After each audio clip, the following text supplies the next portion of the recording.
सुप्रभात बच्चों। मैं आपका हिंदी शिक्षक दिव्य प्रसाद तिवारी आप सभी का स्वागत करता हूं और आशा करता हूं आप सभी लोग स्वस्थ होंगे, अच्छे होंगे, प्रसन्न होंगे।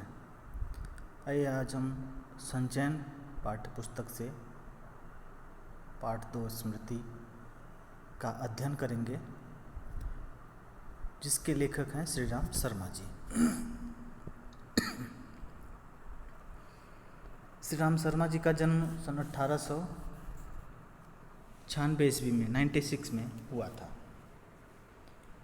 इन्होंने अपनी प्रारंभिक शिक्षा गांव पे अपने प्राप्त की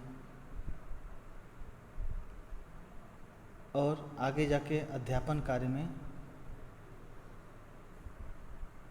अपनी जीविका या इनका बचपन से ही अध्यापक बनने की इच्छा थी, तो उसमें इन्होंने दक्षता हासिल की। इन्होंने अपना संपूर्ण जीवन, श्री राम शर्मा जी अपना संपूर्ण जीवन राष्ट्र और साहित्य सेवा में समर्पित किए। श्री राम शर्मा शिकार साहित्य के द्वारा हिंदी के अग्रणी लेखक के रूप में भी जाने जाते हैं। इसके साथ ही विशाल भारत के संपादक पद पर भी इन्होंने कार्य किया। विशाल संपादक जो है, इन्होंने उसका कार्यभार संभाला। सन 1967 में इनका निधन हो गया। इन्होंने स्मृति लिखा। यह पाठ जो है एक बाल्यावस्था की घटना पर आधारित है। यह घटना इन्हीं की है, अपने ऊपर ही इन्होंने इस पाठ को लिखा है, संस्मरण है इनका यह। तो स्मृति पाठ बाल्यावस्था की एक ऐसी घटना पर आधारित है जो अगर हम पढ़ेंगे तो अनायास ही बरबस ही हमें अपने बचपन की कुछ ऐसी यादें, खट्टी मीठी यादें आएंगी और हमें रोमांच पैदा कर देंगी हमारे अंदर।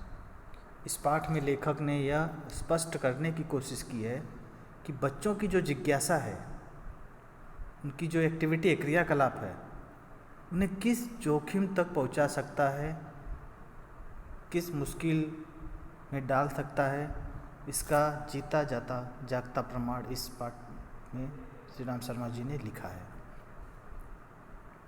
लेखक ने ऐसे ही एक सजीव घटना का वर्णन किया है।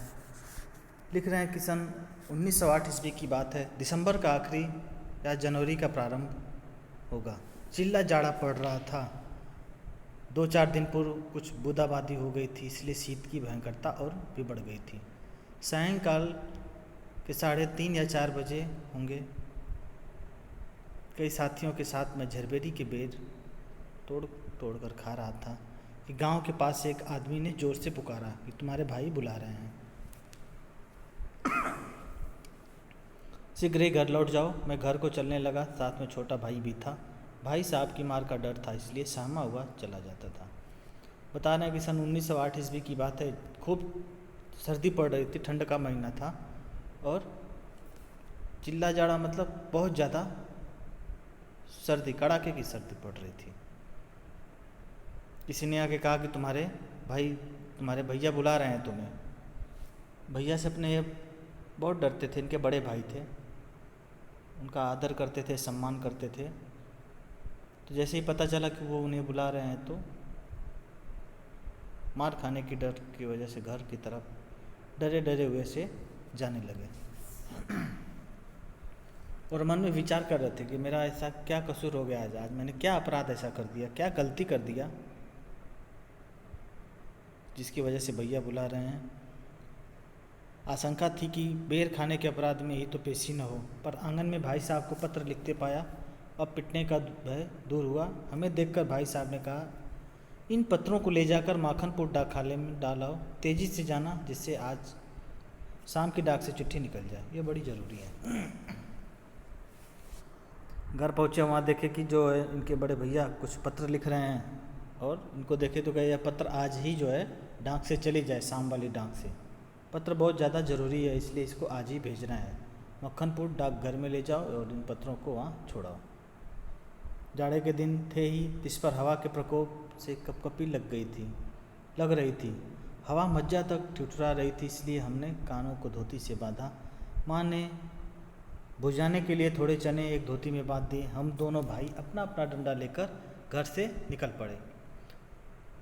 उस समय उस बबूल के डंडे से जितना मोह था उतना उस उम्र में राइफल से नहीं। मेरा डंडा अनेक सांपों के लिए नारायण भाग बन चुका था। ठंड का मौसम था, हवा भी बहुत तेज चल रही थी और ठंड हड्डियों के बीच में भी घुस जा रही थी, ऐसी सर्दी पड़ रही थी।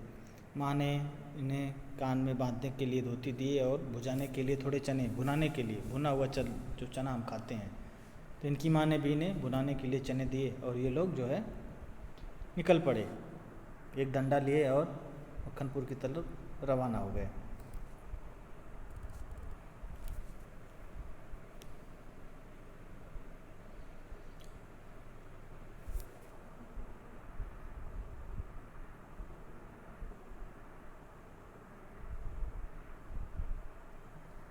लेखक की उस समय उम्र 11 वर्ष की रही होगी और तभी यह घटना घटित हुई।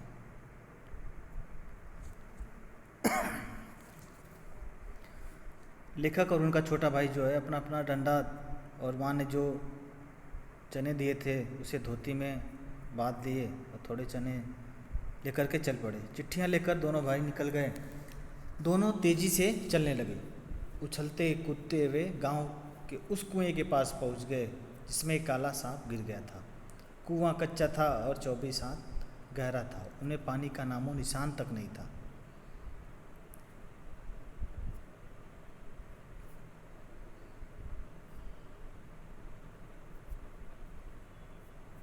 चूँकि स्वभाव से ही नटखट बच्चों का स्वभाव ही होता है, बचपना करना, नटखटपन उनका स्वभाव होता है। जैसा कि ये भी 11 वर्ष की उम्र में थे तो बच्चे ही थे, इनके अंदर भी बचपना भरा था। और ये जो बच्चे माखनपुर पढ़ने जाते थे, पूरी की पूरी जो इनकी मित्र मंडली थी, एक दिन मक्खनपुर जाते समय एक कुआं जो रास्ते में पड़ता था, उस कुएं में इन लोगों के मन में ऐसे क्या विचार आया कि एक पत्थर उठा के, एक ढेला उठा के उसमें फेंका जाए। जिज्ञासावश सबने जो है पत्थर उठाया और उस कुएं में फेंकना शुरू किया।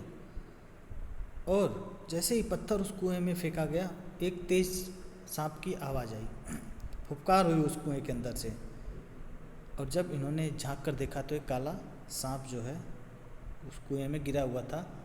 कुएं में पानी नहीं था, कुआं कच्चा था, 24 हाथ गहरा था। वहाँ से सांप निकले तो कैसे निकले। अब यह काम इन लोगों का प्रतिदिन का हो गया। रोज़ जो है यह काम करते थे, यानी कि जब भी जाते थे स्कूल आते जाते समय कुएं में पत्थर फेंकते जाते थे, सांप की आवाज़ सुनते थे।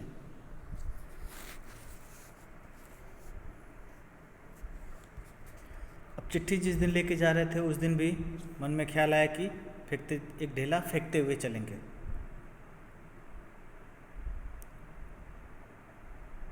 और जैसे ही उन्होंने कुएं में झांका और अपनी टोपी उतार कर कुएं में ढेला फेंकना शुरू किया या ढेला फेंका, वैसे ही टोपी में जो इन्होंने चिट्ठियां रखी थी अपने, वह सब चक्कर काटती हुई कुएं में जाकर गिर पड़ी। और यह अब करें तो क्या करें, विस्मित बेबस हो गए और बेबस नज़रों से वह उन चिट्ठियों को, गिरते हुए चिट्ठियों को देख रहे थे।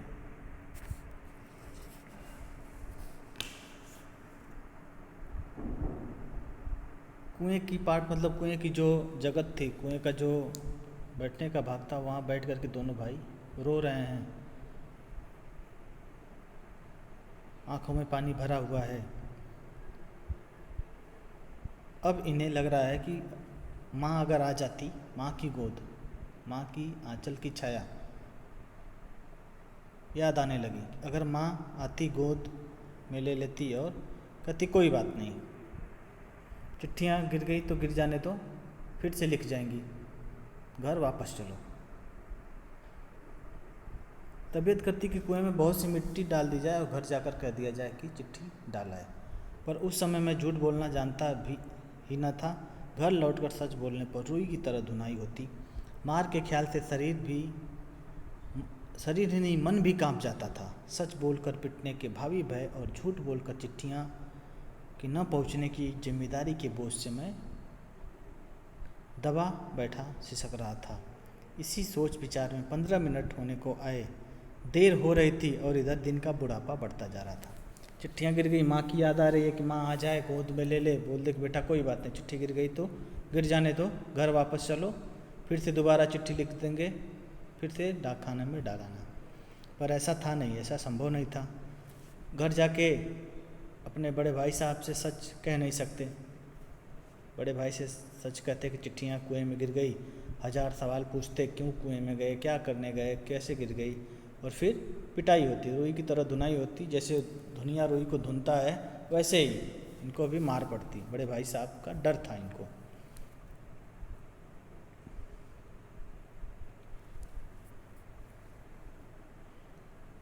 उस समय झूठ बोलना आता नहीं था कि चिट्ठियों में के ऊपर माटी डाल दें, मिट्टी डाल दें और वापस घर आके कह दें चिट्ठियाँ भेज दी।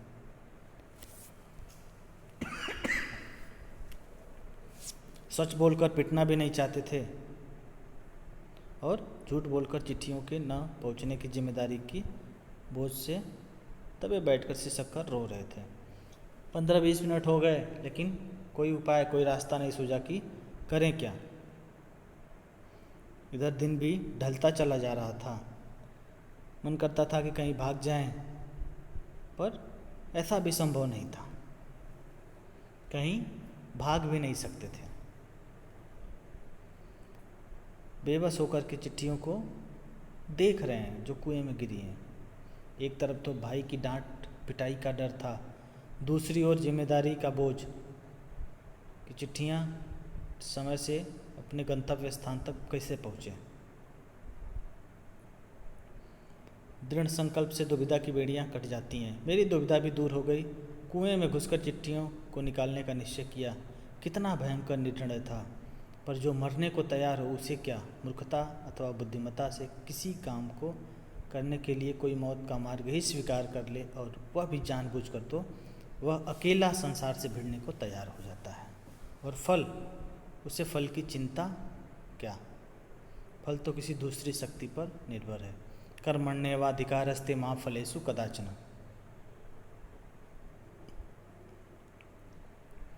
भगवान श्री कृष्ण ने गीता में कहा है, कर्म करो, फल की चिंता मत करो। कर्मानुसार हर व्यक्ति को उसको उसका फल प्राप्त होता है। इन्होंने भी निश्चय किया कि कुएं के अंदर जाएंगे और जाके चिट्ठियाँ निकालेंगे। मरता क्या ना करता, ठान लिए थे जो भी होगा देखेंगे।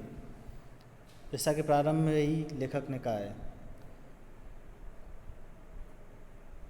कि कुछ ऐसे काम, कुछ ऐसी जिज्ञासा जिससे बच्चे अपने आप को जोखिम में डाल लेते हैं, सही गलत का फर्क नहीं कर पाते हैं। मरने मारने को तैयार हो गए, इसे मूर्खता कहें या बुद्धिमत्ता कहें, या लेकिन जो ठान लिया कि नहीं मरना ही है तो फिर क्या करना है, अब जो होगा देखेंगे। उस समय चिट्ठियाँ निकालने के लिए मैं बिस्तर से भिड़ने को तैयार हो गया। पासा फेंक दिया था, मौत का आलिंगन हो अथवा सांप से बचकर दूसरा जन्म, इसकी कोई चिंता न थी। पर विश्वास यह था कि डंडे से सांप को पहले मार दूंगा, फिर चिट्ठियाँ उठा लूँगा। बस इसी दृढ़ विश्वास के बुत्ते पर मैंने कुएं में घुसने की ठानी। लेखक ने निश्चय किया कि कुछ भी हो जाए, अब सांप से मैं भिड़ूंगा। अगर मर गया तो दूसरा जन्म होगा, इसकी कोई चिंता नहीं है, पर एक बार कुएं में उतरकर सांप को तो मारूंगा। उनका दृढ़ विश्वास था कि कुएं में जाते ही सबसे पहले मैं सांप को डंडे से मार दूंगा और फिर चिट्ठियों को उठा लूँगा। इतना दृढ़ विश्वास था अपने आप पे। छोटा भाई रोता था और उसके रोने का तात्पर्य था मेरी मौत मुझे नीचे बुला रही है। छोटा भाई बार बार रो रहा था। उसका रोना देख करके ऐसा लग रहा था कि अगर कुएं में जाऊंगा तो मौत निश्चित है। लेखक का ऐसा मानना था, पर उन्होंने निश्चय किया नहीं, जो धोतियाँ हैं पहने हैं, 2 कानों में 2 बांधे हुए हैं, कुछ रस्सियाँ हैं, इन सबको मिला करके अच्छे से मजबूती से बांध लिया गया। और फिर जो है कड़ी गांठ लगा करके आपस में घिंच के दोनों भाई देख लिए कि गांठें मजबूत हैं कि नहीं। और इस तरह से जो है अपनी तरफ से पूरी तैयारी के साथ कि कोई धोखे का काम ना हो, कुएं में रस्सी धोतियाँ लटकाएं और उससे नीचे जाए तो पता चले गांठें खुल जाए और नीचे गिर जाएं। इसलिए सब कुछ जो है ठोक पीट के काम करना था, अपनी तरफ से कोई धोखे का काम नहीं करना था। धोती का एक सिरा लकड़ी जिस पे चरस टिका रहता है, चरस फूट मतलब उसके द्वारा जो है खेतों में पहले पानी चलाते थे, उसी में धोती को एक गांठ दे करके बांध दी गई।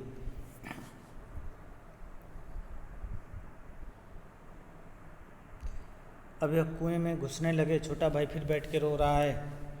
उसके रोने का कारण इनको साफ स्पष्ट नज़र आ रहा है। इन्होंने उसे भरोसा दिलाया, विश्वास दिलाया कि तुम रो मत, मैं कुएं में घुसूंगा और कुएं में घुसने के बाद जाते ही मैं सांप को मार दूंगा।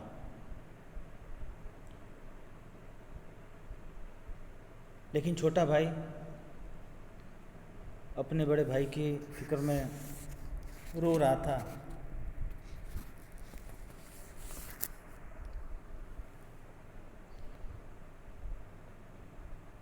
लेखक ऐसा सोच रहे थे, कुएं इसके पहले उन्होंने कई सांपों को मार चुके थे।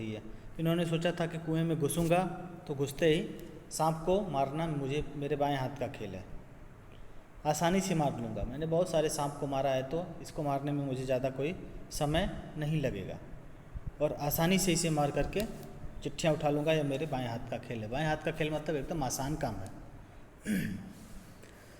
कुएं के धरातल से जब 4-5 गज रहा होऊंगा तब ध्यान से नीचे को देखा। अक्ल चकरा गई। सांप फन फैलाए धरातल से एक हाथ ऊपर उठा हुआ लहरा रहा था।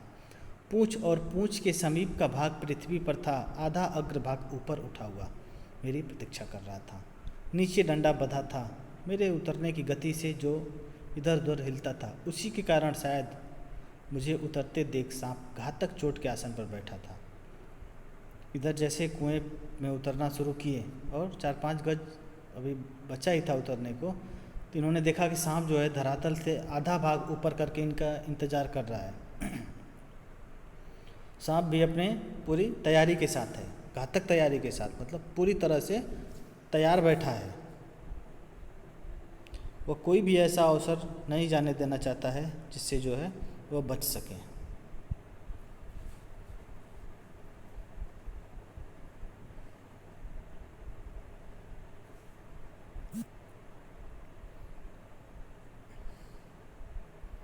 सपेरा जैसे बीन बजाकर काले सांप को खिलाता है और सांप क्रोधित हो फन फैलाकर खड़ा होता और फुफकार मारकर चोट करता है, ठीक उसी प्रकार सांप तैयार था। उसका प्रतिद्वंदी मैं उससे कुछ हाथ ऊपर धोती पकड़े लटक रहा था। धोती डेंग से बंधी होने के कारण कुएं के बीचों बीच लटक रही थी और मुझे कुएं के धरातल की परिधि के बीचों बीच ही उतरना था। इसके मायने थे सांप से 1.5-2 फुट गज नहीं बल्कि दूरी पर पैर रखना, और इतनी दूरी पर सांप पैर रखते ही चोट करता।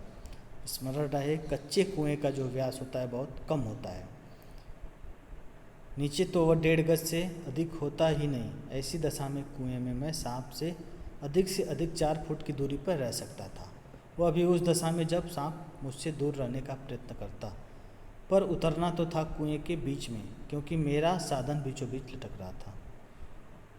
बोल रहे हैं कि सांप के सामने प्रतिद्वंदी के रूप में लेखक खुद खड़े थे, धोती को बांध के और धोती के सारे 4-5 फुट ऊपर ही लटक रहे थे और देख रहे थे कच्चे कुएं का जो व्यास है, जो सोच कर कुएं में उतरे थे कि जाते ही मार दूंगा।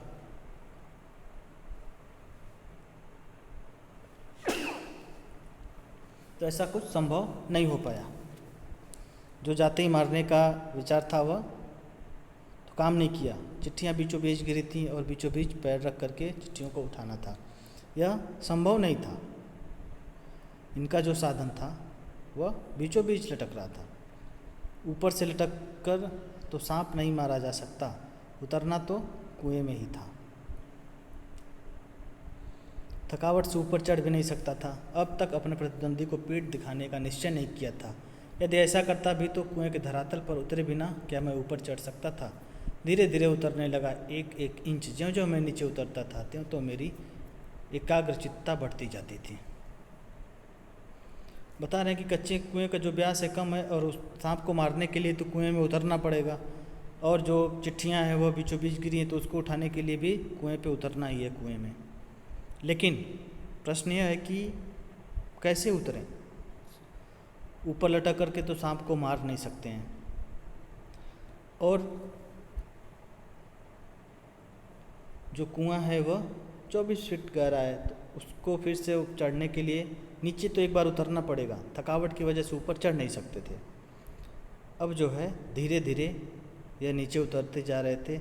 एकाग्रचित्तता, एकदम ध्यान से, बिल्कुल ध्यानपूर्वक जो है नीचे उतर रहे हैं। दोनों हाथों से धोती पकड़े हुए मैंने पैर कुएं की बगल में लगा दिया। दीवार से पैर लगते ही कुछ मिट्टी नीचे गिरी और सांप ने फू करके उस पर मुंह मारा। मेरे पैर भी दीवार से हट गए और मेरी टांगें कमर के समकोण बनाती हुई लटकती रही। पर इससे सांप से दूरी और कुएं की परिधि पर उतरने का ढंग मालूम हो गया। तनिक झूलकर मैंने अपने पैर कुएं की बगल से सटाए और कुछ धक्के के साथ अपने प्रतिद्वंदी के सम्मुख कुएं की दूसरी ओर 1.5 गज पर कुएं के धरातल पर खड़ा हो गया। एक उपाय सूझा।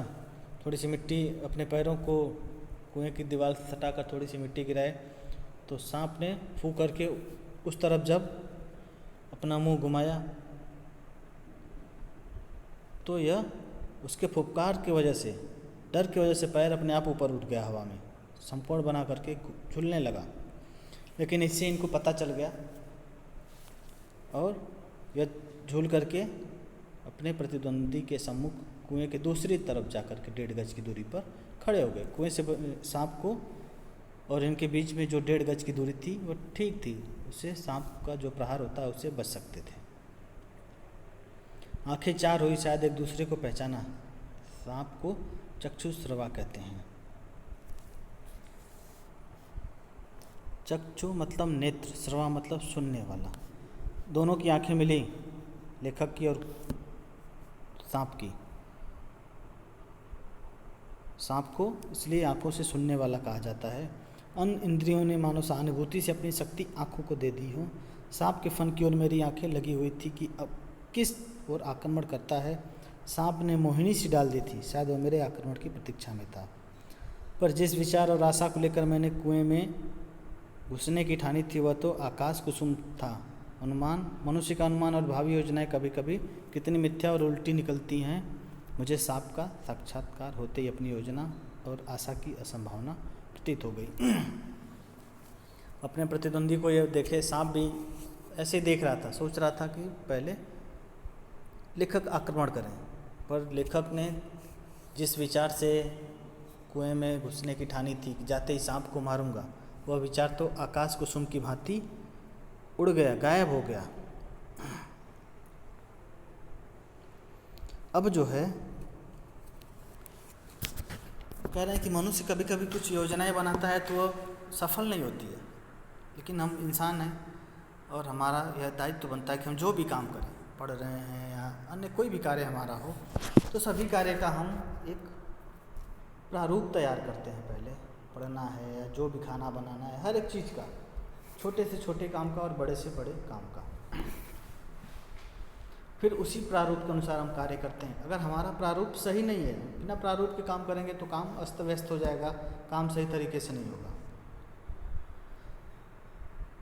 पर कभी कभी ऐसा होता है कि हम जो है कभी हमारी योजनाएं फेल भी हो जाती हैं, पर ऐसा नहीं कि हर बार ही फेल हो जाए, कभी कभी ऐसा होता है।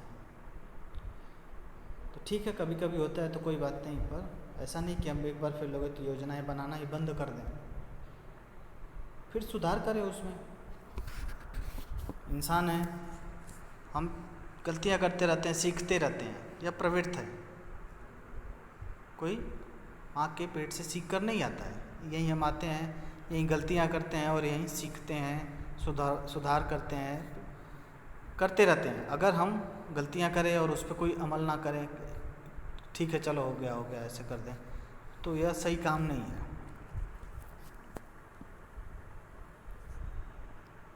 तो लेखक ने भी जो योजना बनाई थी कि सांप को मार देंगे जाते ही, पर वह फेल हो गई। अब जो है इन्होंने सांप को मारने का विचार छोड़ दिया, क्योंकि डंडा चलाने के लिए, लाठियाँ चलाने के लिए जगह चाहिए, और वहाँ जगह का अभाव है, स्थान नहीं, काफ़ी स्थान नहीं है कि चला के मार सकें। तब जो है इन्होंने सोचा कि सांप को दबा दिया जाए डंडे से, पर ऐसा करना तोप के मुंह पे खड़े होना है।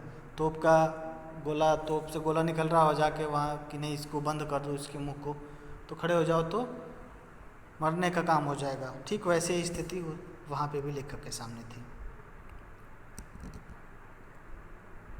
सांप के पास 2 चिट्ठियाँ थीं, उसे उठाने के लिए कैसे उठाता। 2 चिट्ठियाँ उसके पास सटी हुई थीं, एक मेरी ओर थी। मैं तो चिट्ठियाँ लेने ही उतरा था, हम दोनों अपने पैतरे पर डटे थे। उस आसन पर खड़े खड़े मुझे 4-5 मिनट हो गए। दोनों ओर से मोर्चे पर पड़े हुए थे, पर मेरा मोर्चा कमज़ोर था। कहीं सांप मुझ पर झपट पड़ता तो मैं बहुत करता तो उसे पकड़कर कुचल देता, पर वह अचूक तरल विष मेरे शरीर में पहुंचा ही देता और अपने साथ साथ मुझे भी ले जाता। अब तक सांप ने वार न किया था, इसलिए मैंने भी उसे डंडे से दबाने का ख्याल छोड़ दिया। बोल रहे कि इन्हें तो चिट्ठियाँ ही लेनी थी, सांप को मारना तो था नहीं, पर जो सांप के पास चिट्ठियाँ थी उसे उठाने के लिए तो उसके करीब जाना पड़ता, और सांप अगर इनके ऊपर प्रहार करता तो अपना विष इनके शरीर में पहुंचा देता, तो इनको तो मरना ही पड़ता। वहाँ पे बहुत ज़्यादा से ज़्यादा क्या करते, सांप को कुचल देते, पर इनकी भी मृत्यु हो जाती। इसलिए इन्होंने डंडा से दबाने का ख्याल छोड़ दिया कि जब तक सांप आक्रमण नहीं कर रहा तब तक मैं भी आक्रमण नहीं करूँगा। लेकिन अब प्रश्न ये उठता है कि चिट्ठियाँ उठाई कैसे जाए। बस एक सूरत थी, डंडे से सांप की ओर से चिट्ठियों को सरकाया जाए। यदि सांप टूट पड़ता तो कोई चारा न था, कुर्ता था और कोई कपड़ा न था जिससे सांप के मुंह की ओर करके उसको फन को पकड़ लूँ। मारना या बिल्कुल छेड़खानी न करना, ये 2 मार्ग थे। सो पहला मेरी शक्ति के बाहर था, बाध्य होकर दूसरा मार्ग का अवलंबन करना पड़ा। बोल रहे हैं कि सांप को तो ऐसे मार नहीं सकते, सांप के पास जो चिट्ठियाँ हैं उसे सरका के उठाया जाए। अगर सांप आक्रमण करता तो क्या होता, जो कुर्ता पहने हैं उसे निकाल कर सांप का फन पकड़ लूँ। मारना या बिल्कुल छेड़खानी न करना, तो पहला मार्ग तो इनके बस में था नहीं, मार सकते नहीं हैं। दूसरा, उससे कोई छेड़खानी नहीं करना। इन्होंने सोचा कि बिना छेड़खानी किए ही, यानी कि बिना उसको कुछ किए ही चिट्ठियाँ उठाने की कोशिश की जाए। और डंडे को लेकर के जैसे ही सांप की दाईं ओर पड़ी चिट्ठियों को धीरे धीरे सरकाने की कोशिश की, और जैसे डंडा चिट्ठियों के पास पहुंचा वैसे जोर की फुफकार हुई। काली बिजली तड़पी और डंडे पर गिरी। हृदय में कंप हुआ और हाथों ने आज्ञा न मानी, डंडा छूट पड़ा। मैं तो न मालूम कितना ऊपर उछल गया, जानबूझकर नहीं, यूँ ही बिदक कर। सांप के पास से चिट्ठियाँ सरकाने के लिए जैसे ही डंडा बढ़ाया वैसे ही सांप ने जोर से पूरा प्रहार किया, और उसके फुफकार से जो है इनका हृदय कांप गया। हाथ से डंडा छूट गया अपने आप। यह न जाने कितने फीट ऊपर उछल पड़े, जानबूझ के नहीं बल्कि डर के वजह से। बाद में खड़ा हुआ तो देखा डंडा के सिर पर 3-4 स्थानों पर प्यूब सा कुछ लगा हुआ है, वह विष था। सांप ने मानो अपनी शक्ति का सर्टिफिकेट सामने रख दिया था, पर मैं तो उसकी योग्यता का पहले से ही कायल था। बोल रहे हैं कि सांप ने प्रहार किया, पूरा विष जो है उस डंडे पर उगल दिया। लेखक ने जब अपने आप को संभाला और उस डंडे को देखा, इस पे सांप के जहर विष के निशान 3-4 जगह पड़े हुए थे, मानो वह अपना प्रमाण दे रहा हो कि कितना मेरे अंदर सामर्थ्य है। पर लेखक ने ऐसा माना कि मुझे इसके प्रमाण की आवश्यकता नहीं है, मैं तो पहले से मालूम है, कायल हूँ, मतलब मैं तुम्हारा जो तुम्हारे अंदर शक्ति है उसके विषय में मुझे जानकारी है, मैं जानता हूँ, तुम्हें सर्टिफिकेट देने की ज़रूरत नहीं है। लेखक को लगा पहली बार जो है उनका डंडा इस तरह से अपमानित हुआ था। शायद वह सांप का उपहास कर रहा था। उधर ऊपर फूक और मेरे उछलने और फिर वहीं धमाके से खड़े होने से छोटे भाई ने समझा मेरा कार्य समाप्त हो गया। और बंधुत्व का नाता फूफू और धमाके से टूट गया। उसने ख्याल किया कि सांप के काटने से मैं गिर गया और मेरे कष्ट और विरह के ख्याल से उसके कोमल हृदय को धक्का लगा। भातृ स्नेह के ताने बाने की चोट लगी, उसकी चीख निकल पड़ी। सांप के फुफकारने से और नीचे गिरने से छोटा भाई जो है दुखी हो गया।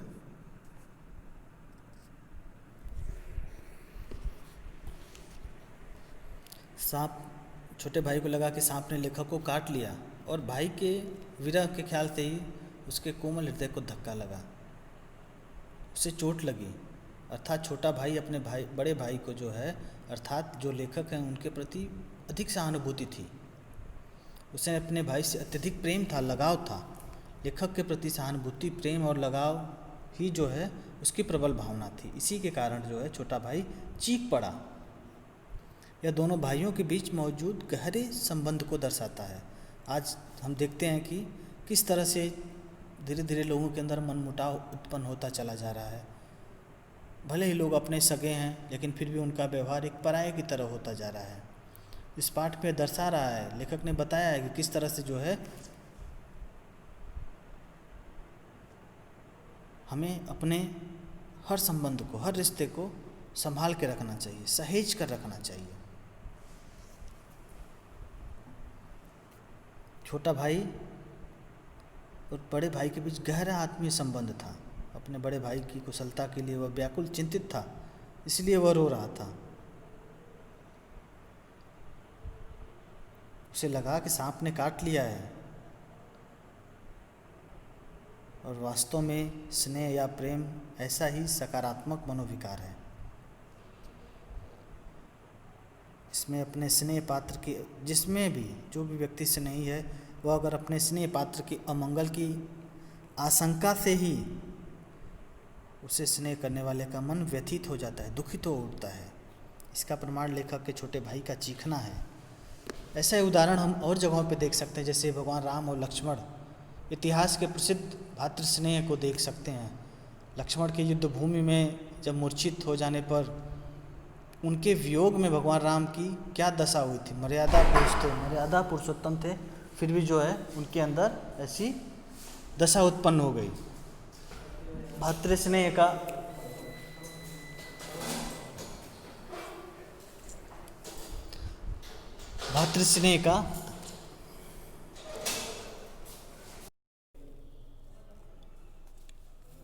इधर जो है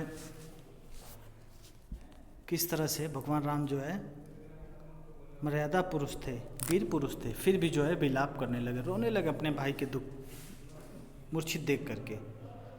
भातृ प्रेम का ऐसा उदाहरण बहुत कम, दुर्लभ है। लेखक ने इसी भातृ प्रेम स्नेह के ताने बाने को चोट लगने की बात कही।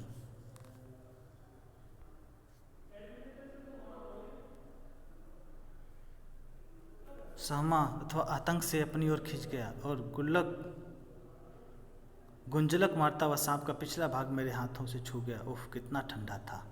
डंडे को मैंने एक ओर पटक दिया। यदि कहीं दूसरा वार पहले होता तो उछल कर मैं सांप पर गिरता और न बचता, लेकिन जब जीवन होता है तब हजारों ढंग बचने के निकल आते हैं। वह दैवी कृपा थी। डंडे के मेरी ओर खींच आने से मेरे और सांप के आसन बदल गए। तुरंत ही लिफाफे और पोस्ट कार्ड चुन लिए, चिट्ठियों को धोती के छोर में बांध दिया और छोटे भाई ने उसे ऊपर खींच लिया। अब फिर जो है सांप का आसन बदला, धीरे धीरे चिट्ठियाँ अपनी तरफ सरका लिए। एक चिट्ठी जो है उसके पास पड़ी थी, उसे पकड़ने उठाने की कोशिश किए तो सांप जो इनकी तरफ घूमा और वह जब घूमते हुए कुंडली मार रहा था तो उसका जो है पिछला भाग, पूंछ जो है इनसे स्पर्श हो गई और कितना ठंडा था उसका वह भाग। कुंडलक मतलब कुंडली मारते हुए, गोल अपने आप को गोलाकार बनाते हुए जब वह जा रहा था। और पहले की तरह अगर दूसरा बार भी वह करता तो शायद लेखक उसके ऊपर गिरते और बचना मुश्किल था। पर ऐसा इनका मानना है कि लेखक का अगर व्यक्ति को बचना लिखा है, कुछ भी हो जाए वो उसे कोई मार नहीं सकता। जीवन है तो व्यक्ति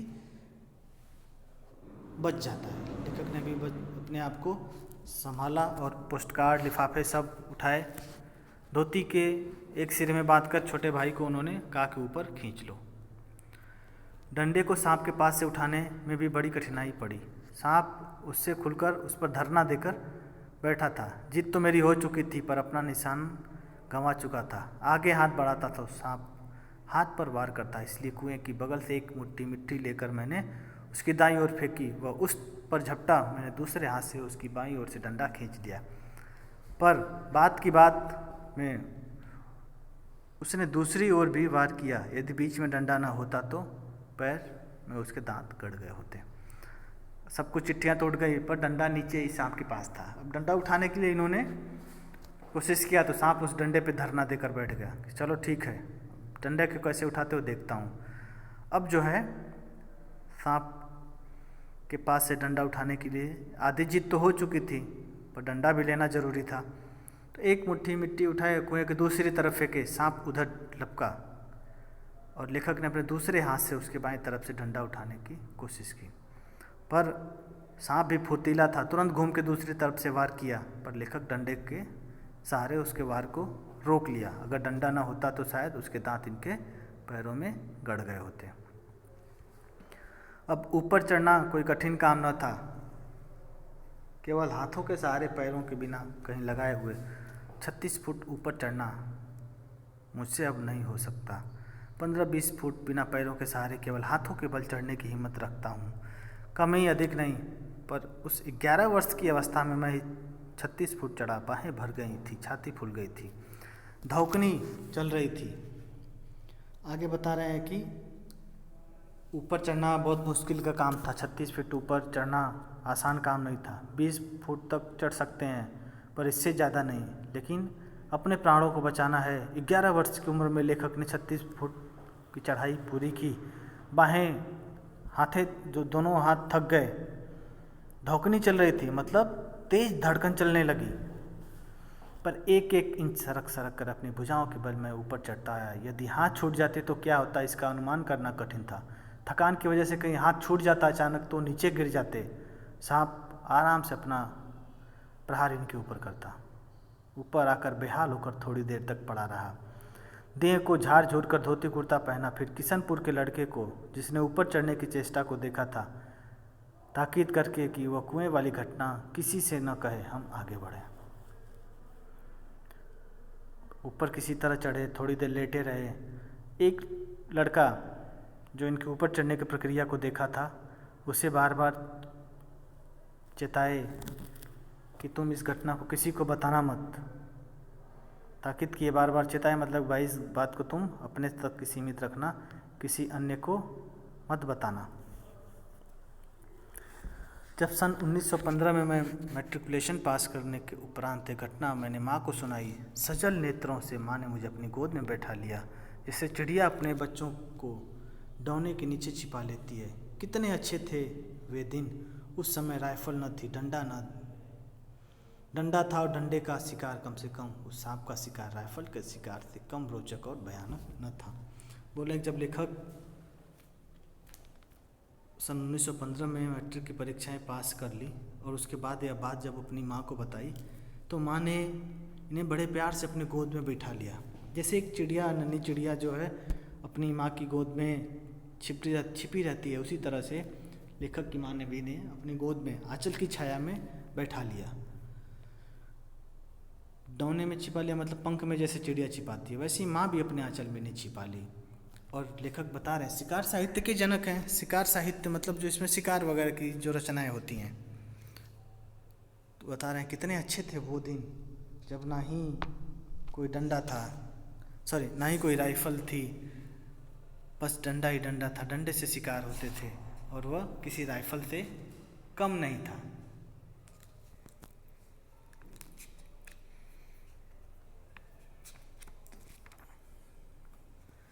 तो इस पाठ में हमें यह सीख मिलती है कि व्यक्ति के जीवन में साहस का अत्यधिक महत्व है, क्योंकि बिना साहस के हम जीवन में कुछ भी नहीं कर सकते। साहस ही वह व्यक्तिक गुण है जो किसी भी प्रकार की सफलता प्राप्ति के लिए अपरिहार्य है। साहस के कारण ही हम किसी कार्य में नए सिरे से संलग्न होते हैं और आने वाली सभी चुनौतियों का, परेशानियों का डटकर सामना करते हैं। जैसा कि इस पाठ में लेखक ने बहुत ही साहस भरा काम किया। वह बिना भयभीत हुए निश्चय किए कि जहरीले सांप को मार करके चिट्ठियाँ उठा लूँगा, और उतरे कुएं में और उन्हें सफलता प्राप्त हुई। अर्थात हमें स्वयं को अत्यधिक साहसी बनाना है, जीवन में सफल होना है, सफलता प्राप्त करनी है। तो जो लोग भयभीत रहते हैं, कायर होते हैं, जो अपने लक्ष्य को छोड़ देते हैं, जीवन में कोई जोखिम नहीं उठाना चाहते हैं, उन्हें सफलता नहीं प्राप्त होती है। सफलता प्राप्त करने के लिए जीवन में निर्धारित लक्ष्य चुनना चाहिए, और उस निर्धारित लक्ष्य को चुनने के बाद हर परिस्थिति में हिम्मत नहीं हारनी चाहिए। कठिन से कठिन परिस्थिति आ जाए तो भी जो है कभी भी हिम्मत ना हारो। हर काम के लिए अपनी योजना बनाओ, अपनी योजना में कमी मत आने दो। योजनाएं फेल हो जाए तो हो जाने दो, पर योजना बनाओ, तभी यह सफलता प्राप्त होती है। मनुष्य जो है कभी कभी सोचता कुछ और है पर हो जाता है कुछ और, तो उससे घबराने की आवश्यकता नहीं है। अपना कर्म करते रहना है, तभी जा कर के व्यक्ति को सफलता प्राप्त होती है। और हर सफल व्यक्ति जीवन में ऐसे जोखिम भरा कार्य करता है अपने आप को समाज में साबित करने के लिए। जब तक जीवन का हमारा जो उद्देश्य है, जब तक वह पूर्ण नहीं होता है, जो हमारा लक्ष्य है, जब तक हम उसको प्राप्त नहीं कर लेते हैं, तब तक सतत प्रयास करते रहना चाहिए। एक के साधे सब सधे, सब साधे सब जाए, रहीमन भूलई रहीमन जड़ई सिंचबे फूलई फलई अगाए। एक के साधने से, एक लक्ष्य को पूरा करने से हमारे सारे लक्ष्य, सारे सिद्धियाँ पूरी हो जाती हैं। जिस तरह से वृक्ष की जड़ में पानी देते हैं और फल फूल पत्तियाँ सब को पर्याप्त मात्रा में आवश्यक पोषक तत्व प्राप्त हो जाते हैं, ठीक वैसे ही मनुष्य को भी अपने एक लक्ष्य को प्राप्त करने के लिए हर संभव प्रयास करते रहना चाहिए, जैसा कि इस पाठ में लेखक ने किया है और यह संदेश दिया है। धन्यवाद। आशा करता हूँ आप सभी को यह वीडियो पसंद आएगी। आपका दिन शुभ एवं मंगलमय हो।